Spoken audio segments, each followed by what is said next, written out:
I want to explain the backbone of what self-improvement is. This is a concept that has been over-explained, and so many people have explained it. That's fine. I'm going to explain it again anyway, because maybe there's some people on my channel who don't know what it is.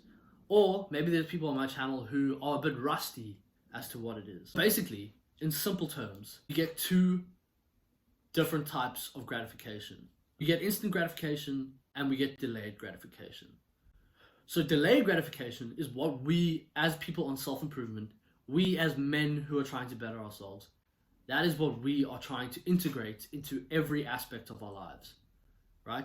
As much as possible, we are trying to delay gratification so that in the future we can benefit from it. So let me break down what each of them mean. So let's start with instant gratification, which is what majority of men and people in this world are doing right now. Right now you are, it depends how you look at it, but in some ways this is instant gratification. Okay, you are learning, so it might be delayed, but majority of the time you are indulging in instant gratification. Instant gratification is something that is easy to do, feels really good in the moment, but in no way, shape or form is going to benefit you later down the line in your life. Let's look at an example of watching Netflix, watching a movie.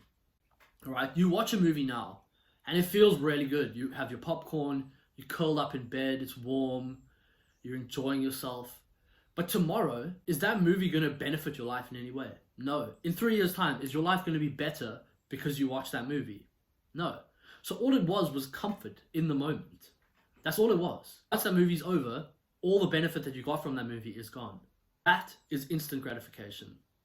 And there are so many activities that we do in our day-to-day lives that are instant gratification.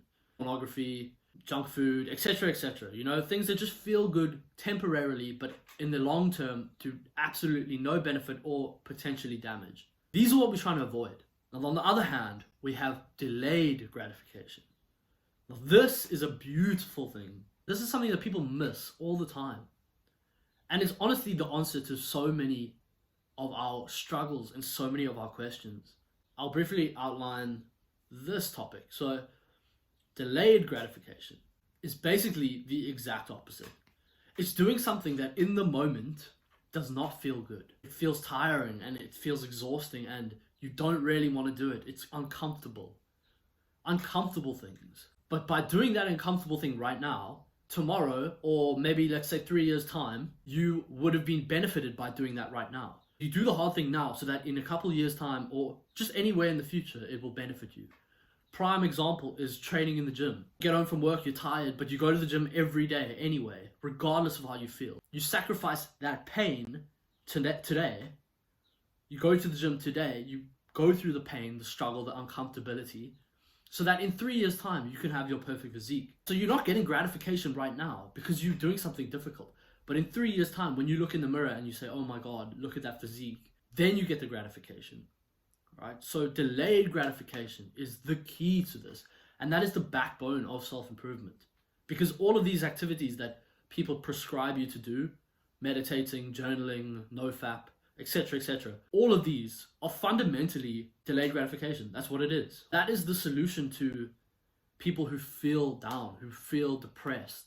The reason you feel that way is because you've been indulging in things that are instantaneous, things that feel really good in the moment, things that you enjoy doing. There's nothing wrong with enjoying something, but there's a point, right?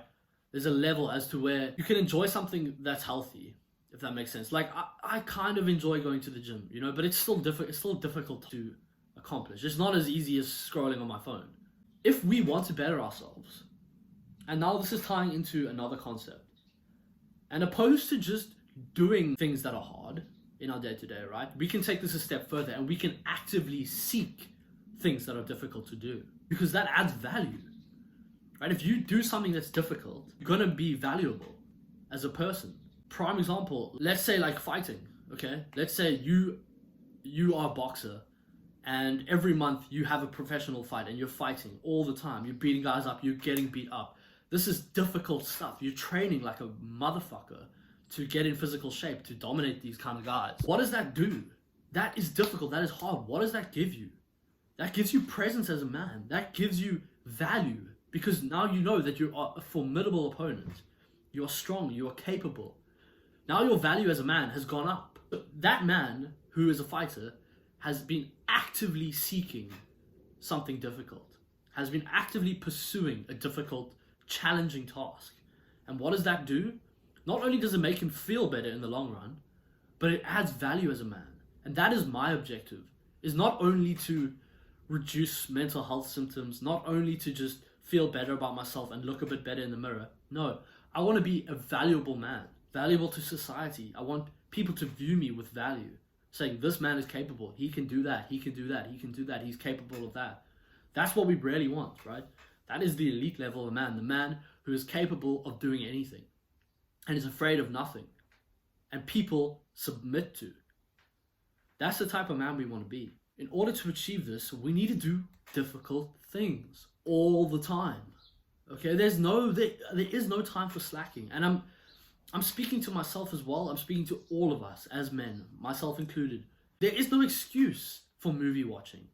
There is no excuse for wasting hours of our day watching useless information, consuming content that has no benefit to our lives, that is not adding value to us as people. Why do we subject ourselves to this? I don't know. Why do we seek this comfort? Because it feels nice. I mean, that's the only answer I have. It must feel nice, and it does feel nice. But I'm making like a goal for myself, and I hope all of you can get on board with this, is let's actively do hard things that make us manly, that give us value as men. Let's pursue these things together. If there's any like-minded individuals still watching this video, most of you probably clicked off anyway. But if there's anyone still watching this video, you must be like-minded. You must think like me, right? If you do, send me a message, like drop a comment. And I want to team up with people who are thinking the same way I am, who are on the same track as me. If there's anyone out there, seriously, just drop me a comment. Any criticism you have, drop it. Any advice you have, put it there. I just want to talk to people who are like-minded, who think like me, if there are any of you out there.